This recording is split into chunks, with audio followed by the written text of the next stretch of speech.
Hello दोस्तों। तो आज हम जावा का सबसे इम्पोर्टेंट टॉपिक जो कि अक्सर इंटरव्यूज़ में पूछा ही जाता है और जो कि एक्चुअल वर्क के लिए भी इम्पोर्टेंट है। जैसे कि आप स्क्रीन पे देख पा रहे हैं कि जावा कलेक्शन फ्रेमवर्क। तो जावा कलेक्शन फ्रेमवर्क ये यूज़ होता है ऑर्गेनाइज और स्टोर एंड प्रोसेस करने के लिए डेटा को, जैसे कि डेटा एफिशिएंसी, डेटा इंटीग्रिटी को मतलब मेंटेन करने के लिए यूज़ होता है। तो अब हम इन डिटेल में देखेंगे कि जावा कलेक्शंस क्या है, किसके लिए यूज़ होता है। ठीक है, तो चलो वीडियो को स्टार्ट करते हैं।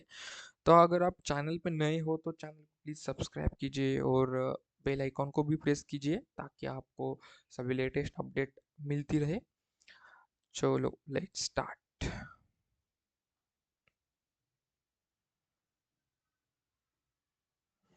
तो ये है ओवरव्यू कि प्रेजेंटेशन में हम कलेक्शन फ्रेमवर्क्स, ठीक है, और उसमें जो इंटरफेस है, क्लासेस है, तो उसके बारे में हम डिस्कस करेंगे। ठीक है, तो लेट्स स्टार्ट।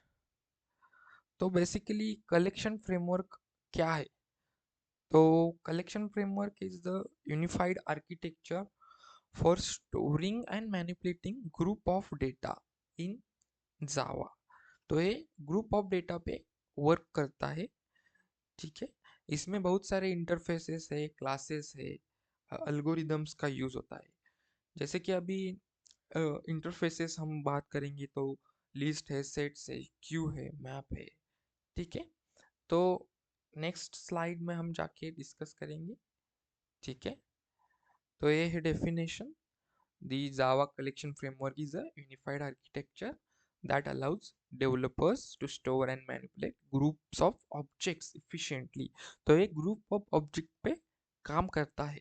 ठीक है, it provides a set of classes and interfaces that facilitates data operations such as searching, sorting and organizing the data. तो ये बेसिकली क्या करता है कि सर्चिंग, सॉर्टिंग एंड जो अल्गोरिदम्स है बाय डिफ़ॉल्ट प्रोवाइड करता है, इसके इंटरफेसेस है।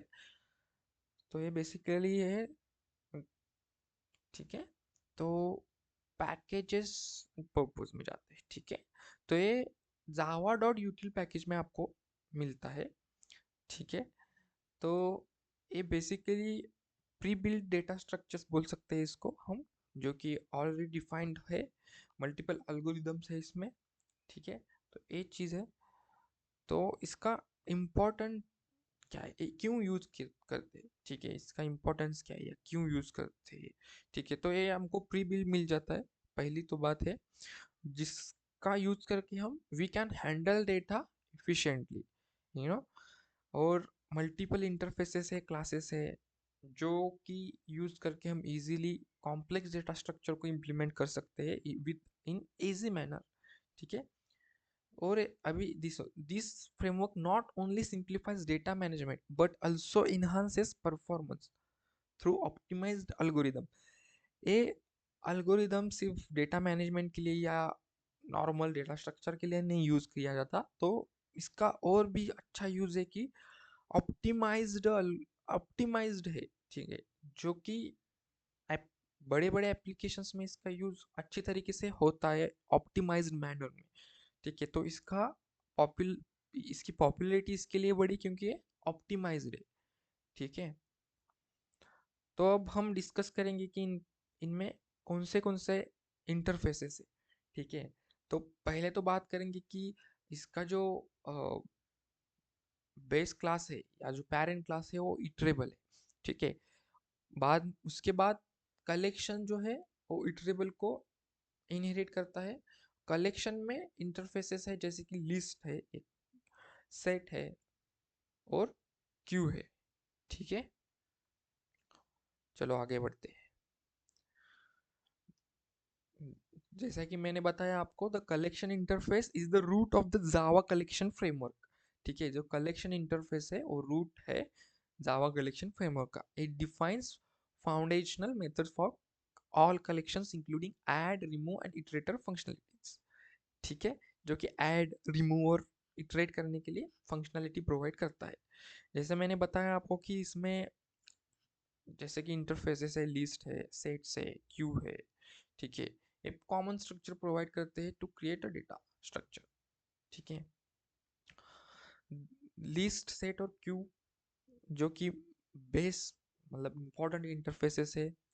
जैसे अभी the list interface allows for order collection and permit duplicates, making it suitable for scenarios where the order entries is critical, ठीक है। इसमें क्या है, एक ऑर्डर कलेक्शन है, जैसे कि सिक्वेंशियल, जैसे इंसर्शन ऑर्डर को फॉलो करता है, ठीक है। और डुप्लीकेट्स को अलाउ करता है, multiple duplicates you can put in the collection, sorry list interface, ठीक है। और नेक्स्ट है कि सेट इंटरफेस।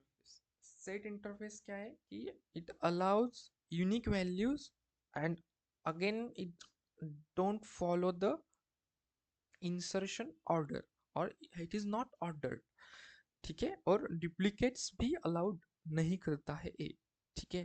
तो इसका यूज ए है, ठीक है।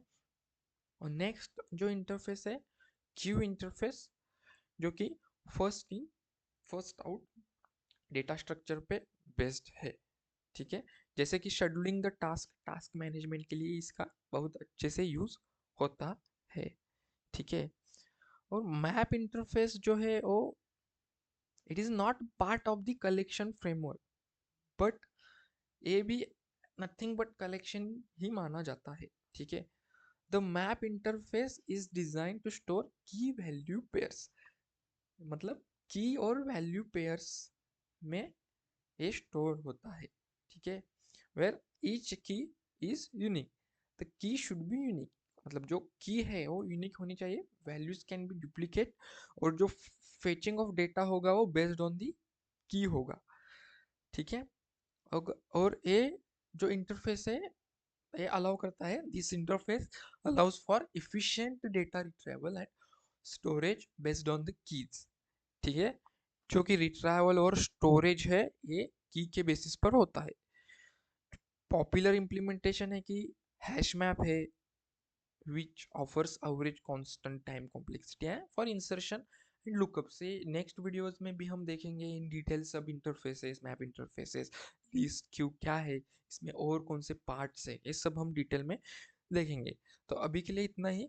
और ठीक है, विच और एक है tree map. Tree map maintains the order based on the key, ठीक है। लेकिन इसमें नल वैल्यूज वगैरह अलाउड नहीं होते, ये मैं आपको नेक्स्ट वीडियोस में बताने वाला हूँ, ठीक है। तो फाइनल कंक्लूजन आता है कि लिस्ट इन सॉरी कलेक्शन फ्रेमवर्क क्या है, ठीक है। Collection framework in summary, the collection Java in Java, the collection framework is an integral part of Java programming that promotes efficient data manipulation. Understanding its structure, particularly the various interfaces such as collection, list, set, queue, and map. It enables developers to build robust applications that handle data seamlessly and efficiently. जैसे कि मैंने बताया आपको कि data manipulation, data insertion, data की order को maintain करने के लिए, डेटा स्ट्रक्चर्स है उनको मेंटेन करने के लिए इसका यूज़ बेसिकली यूज़ होता है। और बहुत सारे इसके यूजेस है, ठीक है। और नेक्स्ट वीडियो में हम इन डिटेल में कलेक्शन फ्रेमवर्क, उसके इंटरफेसेस, लिस्ट क्या है, लिस्ट के क्लासेस, लिस्ट में कौन से क्लासेस है, सेट क्या है, सेट में कौन सी क्लासेस है, क्यू और क्यू में कौन सी क्लासेस है। उसके बाद हम इंटरव्यू क्वेश्चंस जो कि मेरे एक्सपीरियंस में है, मैंने इंटरव्यू देते वक्त जो फेस किए इंटरव्यू क्वेश्चंस, वो भी मैं आपको कलेक्शन फ्रेमवर्क के सभी क्वेश्चंस बता दूंगा जो कि आपको भी यूजफुल होंगे। और मैं फिर से बताने वाला हूँ कि चैनल नया है, चैनल को सब्सक्राइब कीजिए, मेरे को सपोर्ट कीजिए और मोटिवेट कीजिए। आपको जो टॉपिक पे क्वेश्चंस या कुछ वीडियोस बनाने मतलब चाहिए तो मेरे को बता दीजिए, मैं बना दूंगा वीडियो, आपके सभी डाउट क्लियर करूंगा। और आई होप गाइस आपको ये वीडियो अच्छा लगा होगा। प्लीज़ सब्सक्राइब कीजिए, चैनल को सब्सक्राइब करके शेयर भी कीजिए और keep watching. I will share more and more videos to you guys. Thank you. Bye bye. Have a great day.